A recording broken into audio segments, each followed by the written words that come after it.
sure you saw the charger coming off the trailer here. We want to do a little bit of a series as we go along in the build on this car.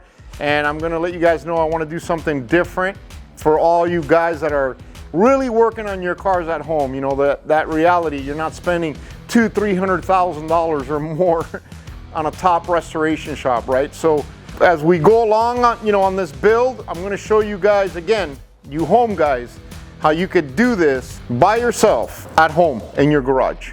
And I'm going to be showing you some tricks. Of course, the paint and body, you can't do that. We had the body shop do a nice street paint job. It looks really clean. Car's protected, everything's coated on the inside. We got rid of any rust issues. It is an original panel car. Nothing was really replaced. And you can see there's nothing on it. So we're gonna be doing this build. I'm gonna show you how to put in the fuel system, the brake lines, the realities of reproduction parts that you don't see, how you have to bend things, and you can learn how to do that stuff and not panic.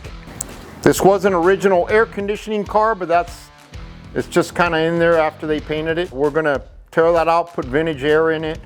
The dash is just placed on here also, but that's obviously gonna come out, and we're gonna powder coat it and restore it all. Again, you'll see it can be easily done, you guys.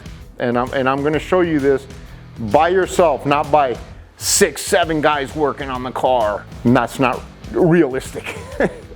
So hopefully you guys will stay tuned for the next one, and we'll have some fun together, man.